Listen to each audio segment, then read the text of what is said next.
Welcome back, everyone. I'm Will Carr. This is the Will Carr Speaks podcast. I've got a good friend and guest today, Rafe Furst.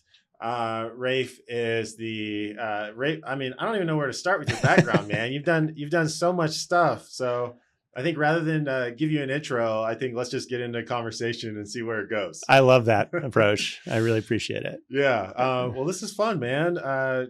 Well, since I didn't give you an intro, do you want to touch and just kind of intro yourself a little? Sure. I'll just say that I've spent the last 30 years in technology, Web 1, Web 2, now Web 3, as a founder, early stage founder, and investor. Also a semi-professional poker player. Yeah.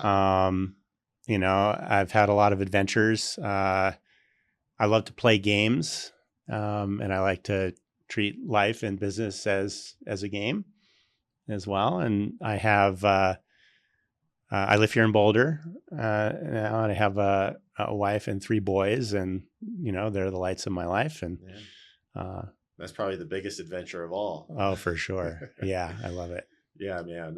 Being a parent, there's, what was something I was talking about with someone the other day.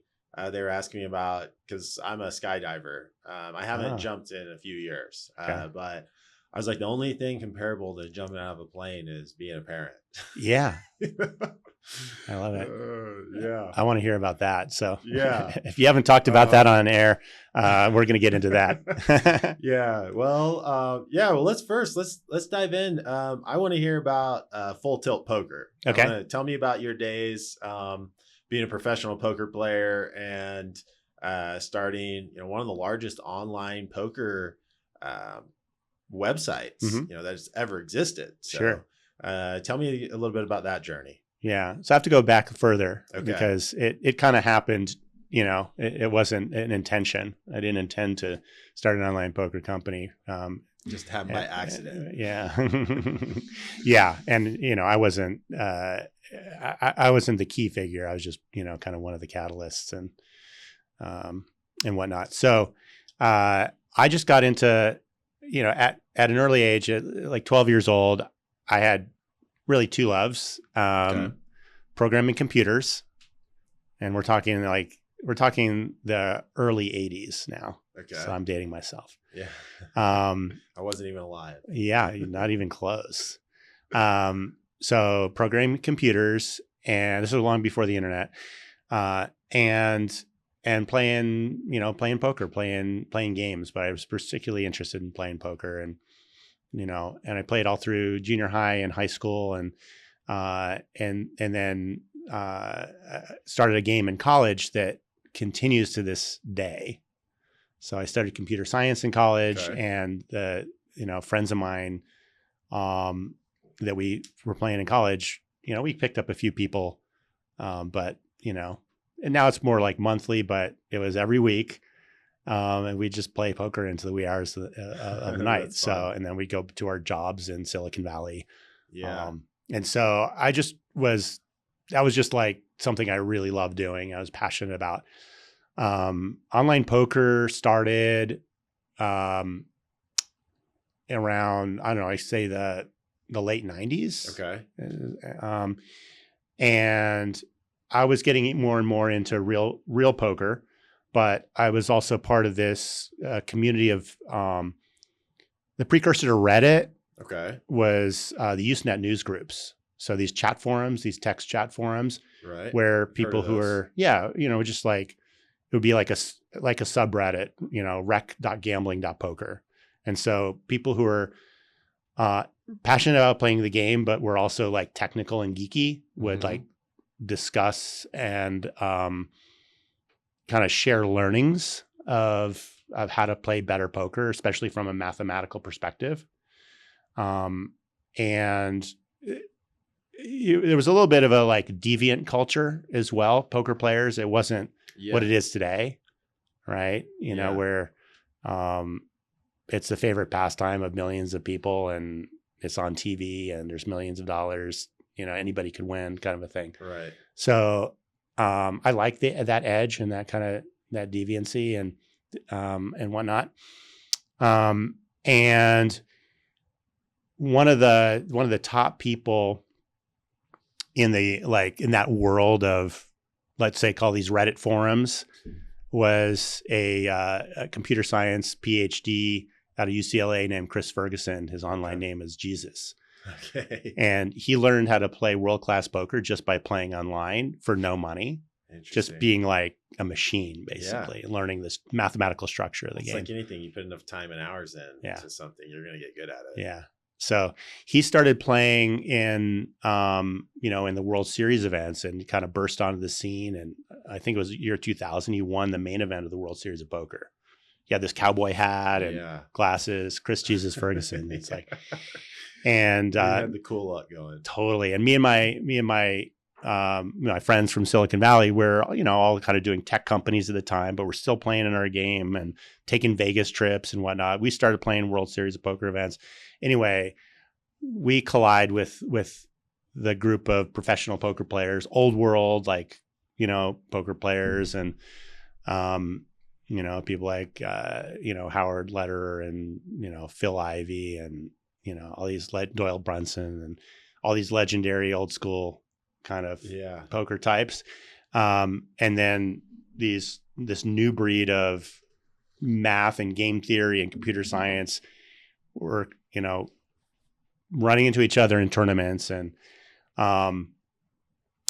so Chris says, hey, we're starting a new kind of online poker site where you can learn, chat, and play with the pros, no matter who you are. Oh, so kind cool. of bring in the royalty of the poker world with, anybody anywhere online. And so there were already online poker sites, but his vision was to really merge, to bring it to the masses in a big way and make it friendly for. Interesting. Yeah. So that was one of the big differentiators, you would say, is how it wasn't just online poker. It was how you could interact and mingle with some of the pros and the famous guys. Yeah, exactly. So that was his vision. And he asked me to, kind of be the first, seed investor. And I said yes. And I brought, my some of my friends along and brought some Silicon Valley chops to it, because we were building a startup basically. And it went really well. And, I joined the team early on doing marketing and later the board of directors. And it grew from that. I think it was like 2002 when I got involved. By 2007, we were, top 5 in the world, and, growing huge, like hundreds and hundreds of people on staff and employing, hundreds of pros playing, representing, doing sponsorship, et cetera. So this is like affiliate marketing. Before affiliate marketing even existed. Oh yeah, this was definitely the birth of affiliate marketing for sure. And so that was a big part of our business, was affiliate marketing. It was an incredible time. That's awesome. That had to be, now you're this more structured family man, but I assume then times were a little more wild. Oh, they were super wild. I mean, yeah, I can only imagine professional poker, online poker in Vegas all the time. And like you said, it's not, especially back then, it wasn't necessarily the most refined crowd. Mm-hmm. So it was a fun-loving DJing crowd. Yeah, for sure. Which is probably why you love crypto now. It can some also be similarities. Described as a fun-loving DJing crowd. There's absolute similarities in terms of like who's attracted to it. Yeah. I guess maybe you're making me think about, okay, well, what's my role in it? Maybe also to bring, I would say, like technical expertise and legitimacy to it. I think of myself as like a bridger of worlds, or a catalyst for kind of what could be new when you blend things that are other people see as separate. So Yeah. Yeah. Tell me a little bit like as a mindset of someone that was a professional poker player, how does that directly correlate into like business and entrepreneurship? Hmm.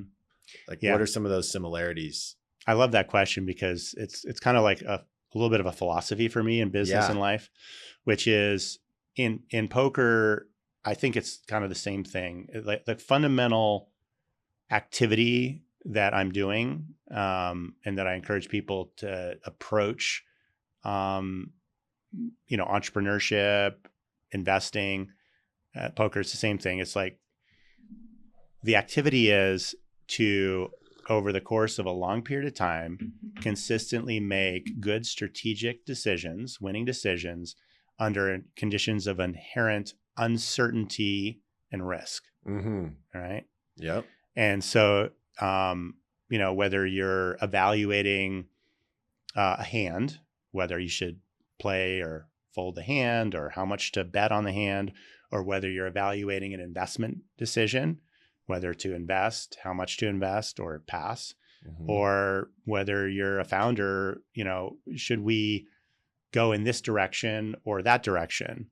You have to make a calculated bet Mm-hmm. after really analyzing the as much of the situation as you can, knowing that you're never going to have complete knowledge, Right. and that there's so many things that are beyond your understanding and control, and you have to make a decision anyway, and you have to commit resources. Mm-hmm. Calculated risk. Calculated risk. Yeah. Yeah. So. Yeah. Well, yeah, so I'm interested how that transitioned in to crypto for you. So Mhm. as you know, you're in Web 1, Web 2, doing the whole online poker thing. Was there really anything in between that and the crypto company, or was it like that and then you went into this? Or kind of walk me through that timeline. Yeah. So 2010, I was still really just involved with, full tilt. I was doing a lot of investing. One of my colleagues, like really just one of the smartest people I know, named Chris Hughes. He came over to my house one day and he said, I have to tell you about this thing called the Satoshi White Paper. And this thing called Bitcoin. And I'm like, what year is this? This is 2010. This is 2010. Yeah. And summer 2010. That was a good time to hear about the Satoshi White Paper.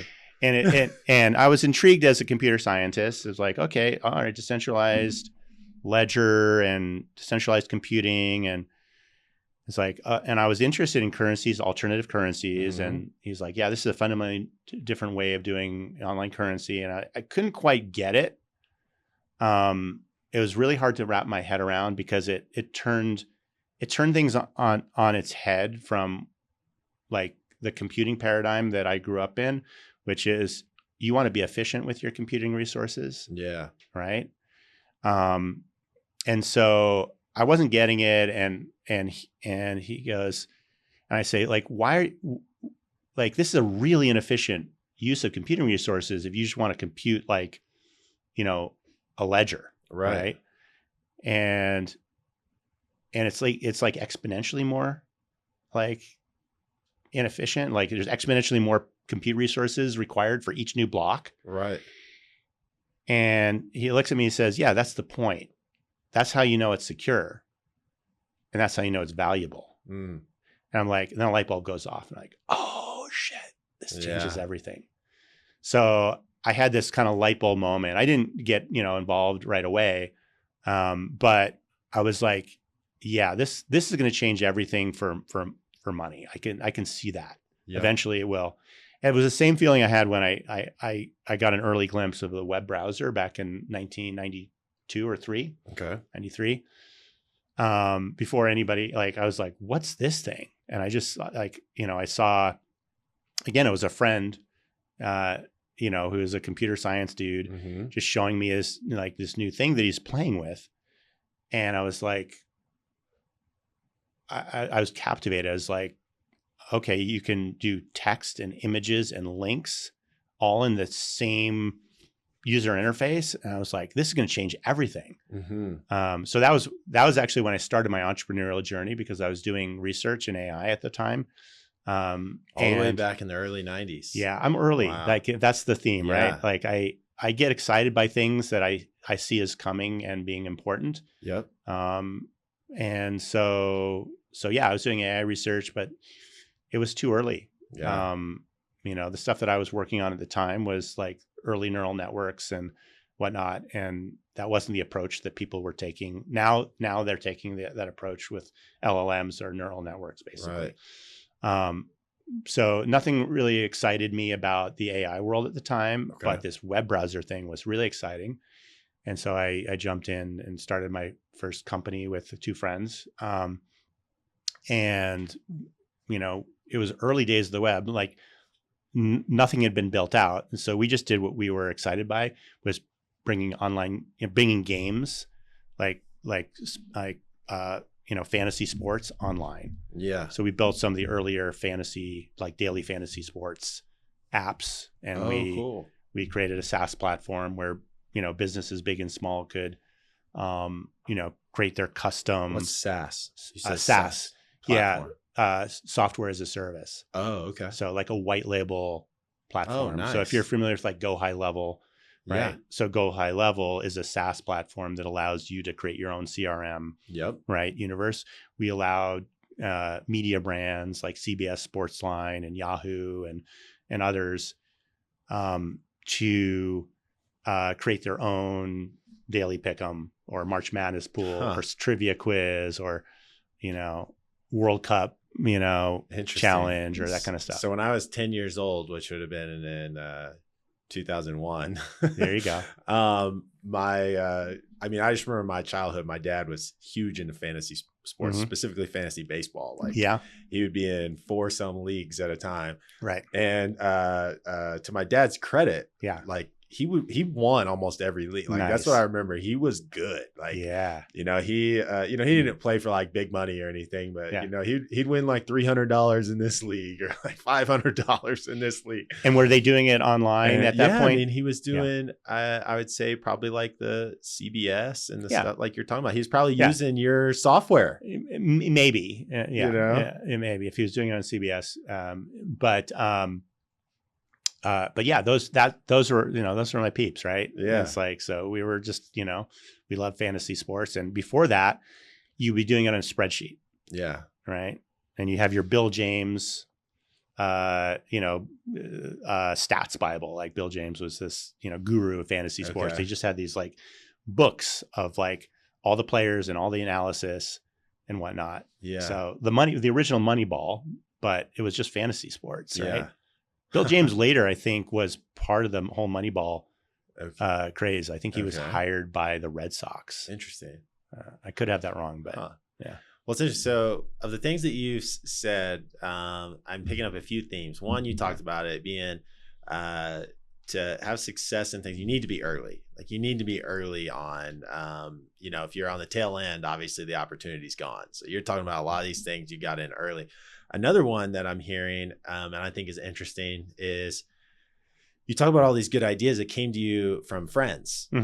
Friends brought these to you. And it's like the importance of having interesting people in your circle that are doing interesting things. Yeah. Because if your circle is just full of people that are doing mundane, nothing new, you would have never had these types of things introduced to you. Right. Which I think that's cool, just because it's, like when I'm talking to someone like you that has had a lot of experience and success, it's like I'm trying to pick up on what are some of the things that led to that. Yeah. And I think so much can be said for just your community and your circle. Like, that's where those type of ideas and stuff are going to be inspired from. Awesome. Love it. Yeah. You want me to address it? Yeah, please. Okay. Yeah. So first of all, yes, you got to be early, but caveat, there's a danger in being too early, right? Or I should say going all in too early. Yeah. Right. So it's great to get involved, in something, but I would say one of the lessons learned that took me kind of multiple cycles Yeah. to learn is there's definitely being too early and committing too much of your life and resources. There's a right time to do that. Mm-hmm. And that's like an art and a science. Yeah. So that's interesting. Yeah, get involved early, but don't make it your everything until you're like, you know what? This is the time, like you're 100% sure. Yeah. Because the world takes a long time to be ready for you to play with them. Right. Right. Yeah. So it makes me think of like Michael Burry, you know, shorting the. Oh, right. You know, he was so right, but because he was all in so early, you know, and I'm sure everybody's seen the movie The Big Short. It's such a good one, but such a good one. You know, you think of like the years of him pulling his hair out at night, knowing he's right, but he's so early that it was just still taking time for the world to catch on. I mean, yeah, I read the book and watched the movie too, and I love that story. But like, you know, the lesson is like he was probably a month away from like getting all the capital pulled, and then he would not have been right. So the outcome would have been very different, even though everything else is the same. Yeah. His conviction was the same. He's the same person. So that's where, timing is one of those things that really can't really predict. I would say it's more of a gut feel and using, you know, and luck. Yeah. Right. Well, and I think you have to be somewhat comfortable feeling crazy. Yeah. Like, oh yeah, totally. A tolerance for, you know, kind of for everyone thinking you're wrong. 100%. You're right. That's a huge part of it. Now on the friends, and like, I love that, that you brought that in, because I think you're right. Like looking back, you know, I love to hang around people who are interesting and fun loving and up to innovative things and aren't afraid of looking silly or crazy and go into action. And that's how I met you, right? Yeah. Like I'm at this, you know, event where I don't know anybody. It's crypto event in Denver. And, you know, I see you on stage as a panelist. Like, you know, I was really fascinated by what you had to say. I was like, I just got to meet you. Yeah. Right. And that's what happened. And we just started talking, and here we are. Yeah, that is true, man. Like there's no greater currency than people. Yeah. And just having conversation. Yeah. And what's one of the first things we did? We went skiing, right? Right. Because we shared a love of skiing. So, you know, I'm like everything else first and then business. Yeah. Right. When I meet somebody new, or, you know, I like, that's how I like to be. Yep. No. Which I think that can sometimes be hard, because when you're super passionate about business or investing or, you know, something as innovative as blockchain, and then businesses that go with that, it's like you want to talk about it. It's almost like you word vomit over those things. Totally. But I agree. It's important to like make like real connection outside of all that stuff. I think I heard a quote once. This is definitely not a verbatim quote. I'm going to totally paraphrase, but it's like, one of the marks of an interesting person is that they can actually hold conversation and talk about things that have absolutely nothing to do with business and work. Yeah. And I think especially in the world of entrepreneurship and stuff, because it's so easy to, all you want to talk about is your business or your startup or you know what you're doing, or you know, it's almost like when you meet people, what's one of the first questions people always ask you? Like, oh, what do you do? Right.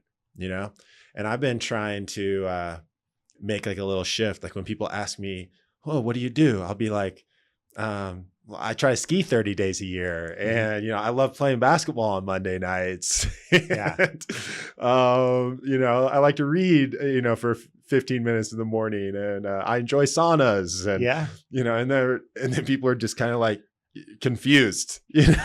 No, totally. I asked, what do you do? You know, and I'm like, well, these are the things I do. I'm a dad. But I think, you know, it even makes it that much more important to try, how do we define ourselves outside of just, because what we do for work is a part of who we are, but it's not who we are, period. 100%. No, I really admire your practice of doing that. And, you know, it's uncomfortable, right? Getting that, like, but that's not what I asked. It's like, is it? Yeah. Maybe it should be what you ask. Yeah. but yeah, actually one of the things I really love about moving to Boulder, because I grew up in Los Angeles and for most of my life was in California, where I found anyway that moving here, nobody asked me, what do I do? Yeah. Which is great. And, sometimes I'm like, you should ask me what I do because I want to tell you what I do.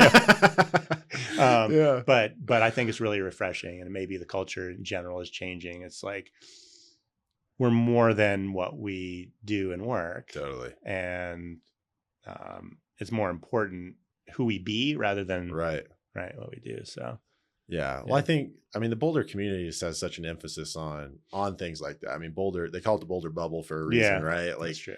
And so many people here are doing such interesting things that I think there's a definite correlation between the people here happen to be doing interesting things and the fact that all of them, or I should say, most of them, for the most part, when we have conversation and get in conversation, they're wanting to talk about interesting things that they're learning, or like what's going on in life, or what extreme sports they're into. Yeah. The fact that because they're interesting people, they actually have more than just their job to talk about. Yeah. I think, as a skydiver, I think, they have statistics on this stuff, but like there's basically like two sections of the skydiving community. There's the really broke guys that are, camping in the back of their Subaru, at the drop zone. And then there's like these crazy successful like business people who, have had a bunch of success and done a bunch of interesting things in their life, but they're pushing themselves to that extreme because they're the extreme type person. And so, I think that relates very much to like this Boulder microcosm of people. I want to talk some about the crypto company, and let's get into that journey. Because when you first got started, you founded in 2016. 2017 we started. Yeah. Okay. Yeah. Really. So tell me about when the crypto company first started. There was really, at that point in time, there's probably 3 cryptocurrencies on Coinbase. You could probably buy Bitcoin and Litecoin and maybe even Ethereum at that point. Yeah. So that was, very early on, obviously. Tell me kind of about the start of that journey and how it began. Yeah.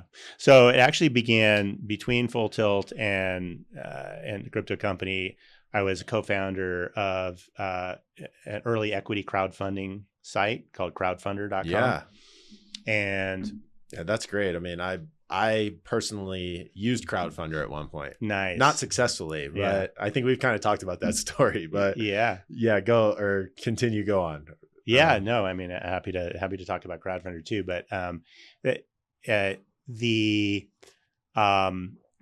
one of our investors was one of my co-founders with the crypto company, Ron Levy. And so that's how we met. We met, I want to say, in 2013. And I was telling him about my passion for Bitcoin and cryptocurrencies. And, he's more of a, an old school, tangible things you can touch guy. And I was just kind of giving him, the basics. Try it out. You can go onto Coinbase or whatever and buy some, and you'll see. Like, my belief is that this is the future of money. Yeah. And so he was intrigued by the conversation. I didn't realize that he had actually, done what I had asked or I had suggested. And then we ran into each other because we were neighbors in LA. We ran into each other New Year's Eve, 2016. Okay. Right. And I had just recently left, Crowdfunder. I was, trading on my own accounts and crypto. I was thinking, maybe I should do something more formal, maybe start a fund, maybe, it would be good to have a team around this. Mm-hmm. And he told me, he said, look, I took your advice and I didn't invest much, but it's gone up a lot. And I'm really intrigued by this. And maybe we should sit down and talk about doing something together. And so we did. And like a couple of weeks later, there's some other folks involved. We launched a private company with the intention that we wanted to really be the first public company that was the face of all things crypto. So it was early days. We were able to grab the name and the domain, thecryptocompany.com. That's pretty cool. And our vision was, everybody was starting a fund, right? Anybody could attract money and like invest in a portfolio of crypto. It's like, yeah, that's not new. That's not adding a lot of value. What if we could give access to everyday people that don't know anything about crypto? They're scared. They don't know how to, hold their own private keys. They don't know how to not get hacked.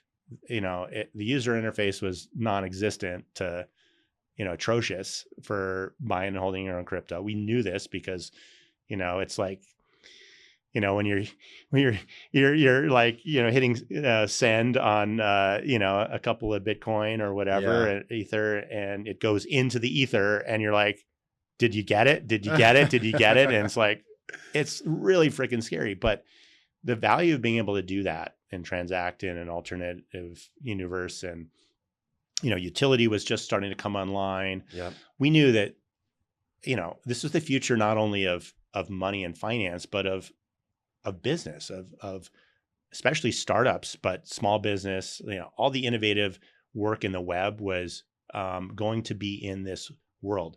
The term Web3 hadn't been coined yet. Yep. It was crypto and blockchain, right? Yeah. And so we said, okay, let's create a public company.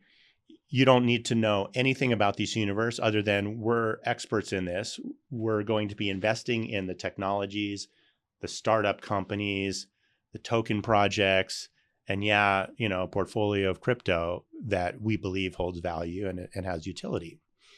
And we're going to do this all under one company roof. And the model it's called a conglomerate or a roll-up company. There are many examples, out there. But we like the simplicity of having that public company. And it was, the other thing is I'd come out of the startup and venture universe where, you could get lucky and hit a unicorn like Full Tilt Poker. Right. But 9 times out of 10, you're actually going to lose all your money or not get your return. So how do you de-risk early stage technology, early stage ventures? Well, it's liquidity, right? Yeah. In the private markets, in venture capital, for instance, in angel investing, you have to lock your money up for 10 years or more.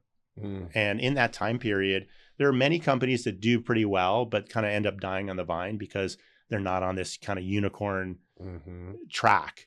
And so the VCs and funders lose interest in continuing to fund them. And the founders are doing great things. Maybe they're, already cash flow positive. Maybe they're not, but they were kind of left at the altar. And we see that as an opportunity. It's like, no, we want those companies to come under our umbrella. They've already proved product market fit. They have amazing technology.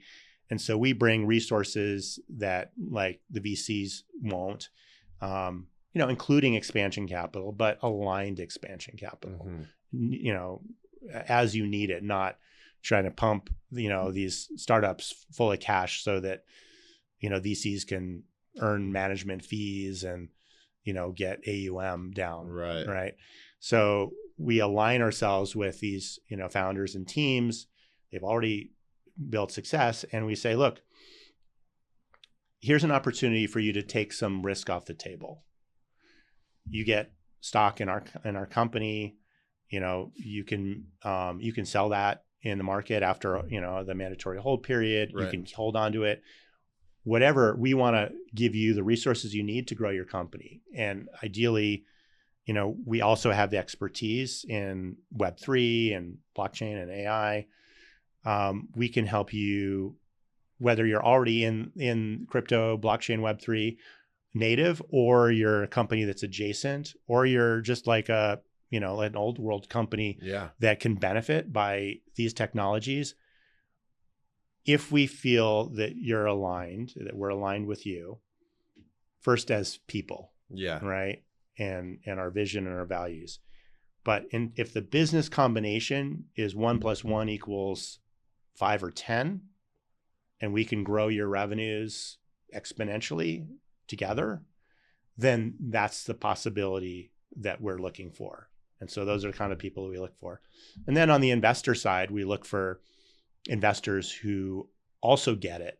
Maybe they've been burned, investing in venture capital as angel investors. And they want the same kind of liquidity profile, but they want the same sort of trajectory or upside. They want the excitement of investing in early stage tech and founders and this decentralized technologies. And so we bring all these people together. They're part of the crypto company family. I love that.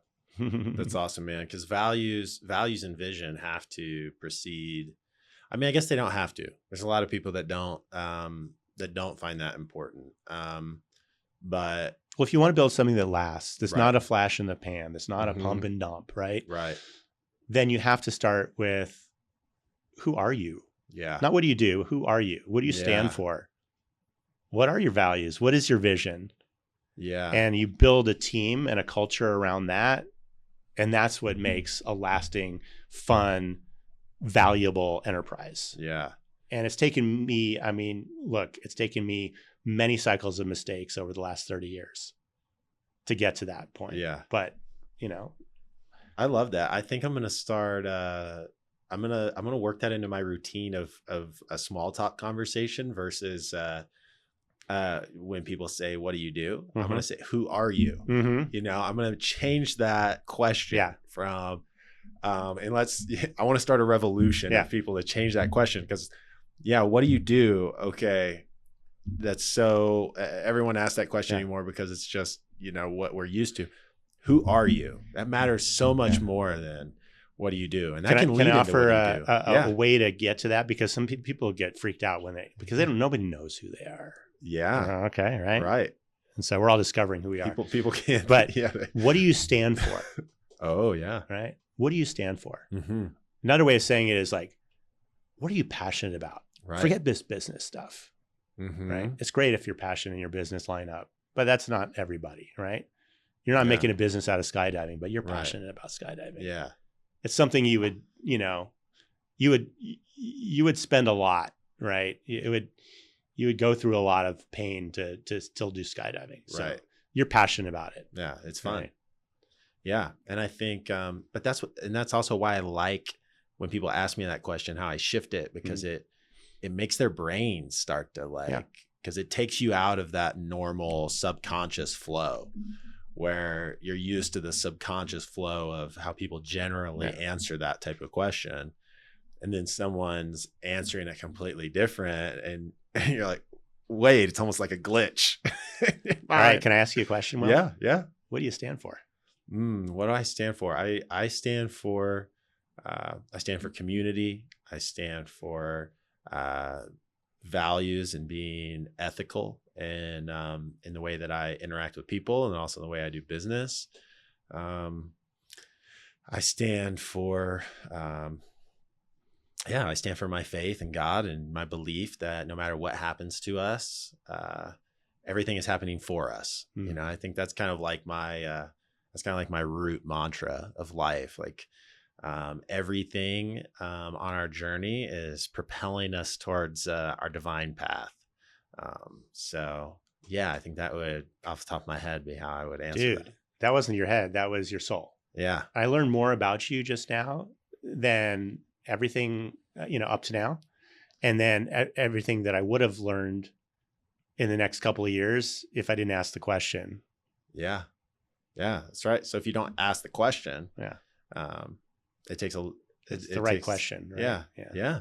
and it takes a lot longer to get to those things. It's rather than just ask the question and see where, because it's also a great opportunity to think about it. Yeah. Like, because we typically don't get asked those types of questions. So it makes me even want to like refine that answer a little bit. Cause now I'm going to leave here. I'm going to be thinking about like, what do I stand for? But yeah, I mean, we're running on time here pretty quick. So I want to ask you, oh, shit. How did that happen? Yeah, no, I mean, that's what happens with good conversations, right? So I know at one point, we're taking a total right turn here. All good, man.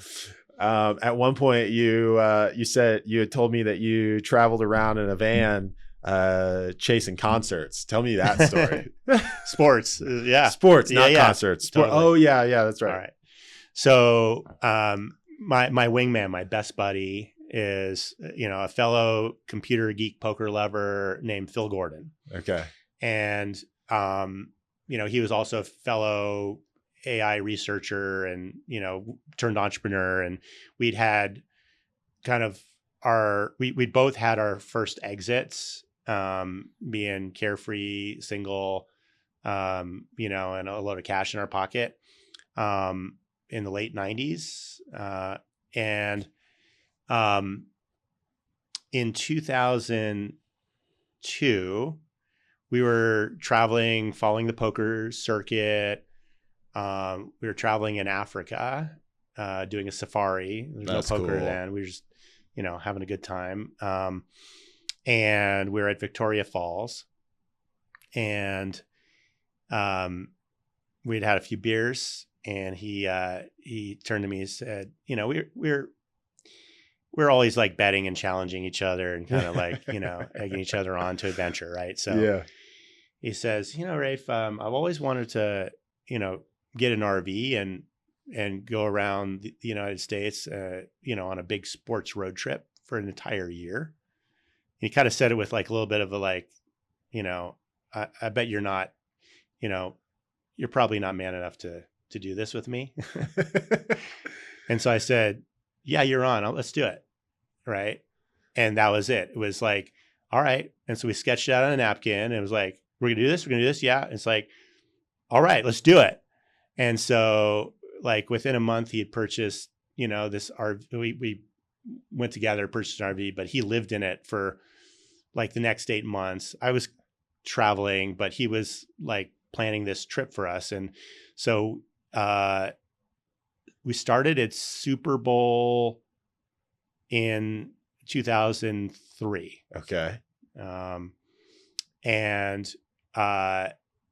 And that was the beginning, Super Bowl to Super Bowl. So we ended in the next year's Super Bowl in Houston. So we started in San Diego, traveled around the country, every major event in sports, and then like everything we could get to. So we're doing like a sporting event on average, like every other day. Cool. And we lived in the RV for a year, and, we did a lot of radio shows and podcasts. We were, just kind of living pretty much every guy's dream. Right. And we knew it. Yeah. And we were just living it up, and, we got sponsors to help us pay for tickets and all sorts of swag and alcohol and, whatever. And we just threw parties. Yeah. And we had a great time. That's awesome. In a situation like where do you shower? Do you stop at like rec centers? No, we had a shower in the RV. But we didn't, we took out the washer dryer because we thought we were going to put a kegerator in. We never ended up doing that, but then we couldn't do laundry. So we definitely had to, do laundromats. Find a laundromat somewhere. Yeah. It was a wild ride. Oh, that's fun, man. Well, Rafe, man, I appreciate your friendship and likewise, and the conversation, man. That's fun. I'm glad I got to ask that question. I'll come back if you want to ask follow-up questions. Yeah. I live down the road, so yeah, we'll do more. But yeah, brother, great chatting with you. I appreciate the insight and the knowledge. and yeah, just the real conversations. So I appreciate you too, Will. Yeah. With that said, Rafe Furst, and yeah, brother, great talking to you. Yeah, likewise, man. See ya. To be continued. Yep.